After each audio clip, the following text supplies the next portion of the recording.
भी breaking news आवाज share करना सेठारजा का सेठारजा बरसा शादीशुदा औरत बिन मासूम बारन समेत मुबैना तौर अगवा थी वही है।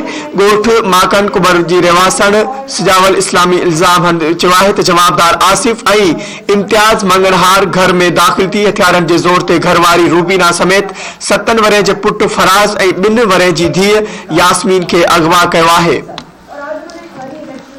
खबर के हवाले से अवां आगाह करे रहियो नादिन या ब्रेकिंग न्यूज अवां से शेयर करना सेठारजा का सेठारजा बरसा शादीशुदा औरत बिन मासूम बारन समेत मुबैना तौर अगवा थी वही है। गोठ माकन कुबर जी रहवासी सिजावल इस्लामी इल्जाम हरदे चयो है तो जवाबदार आसिफ इम्तियाज मंगलहार घर में दाखिल थी। हथियारन के जोर से घरवारी रूबीना समेत 7 वरे के पुट फराज 2 वरे की धी यास्मीन के अगवा किया है।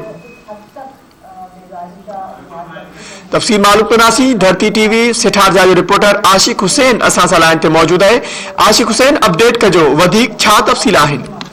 जी मंजर सेठारा थाने जे गोठ माकन कुबर मां 2 बारन की मां रुबीना इस्लामी मुबीना तौर ते अगवा थी वही है। अड़े वाक़े केस सेठारा थाने ते औरत जो मुड़स सिजावल इस्लामी की फरियाद ते 2 जवाबदार इम्तियाज मंगनार यासिम मंगनार मता सेठारा थाने ते दाखिल किया है। केसम फरियाद के मौके पर तैयार किया तो 2 जवाबदार हथियारन के जोर से मुझी घरवारी रुबीना 7 वरन के पुट फराज 2 वरन की धी यास्मीन के अगवा करे जैसे तो सेठारजा पुलिस इन वक्त ताईं का भी गिरफ्तारी न करे सकी है।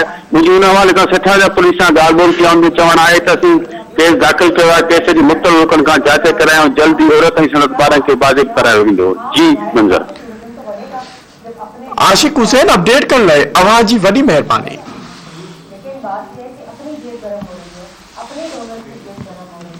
आवाम को किसी को ख्याल नहीं है। आवाम को मर रही है, न बिजली है, न गैस है, न चीनी है, न आटा है, न खाने पीने की चीजें हैं।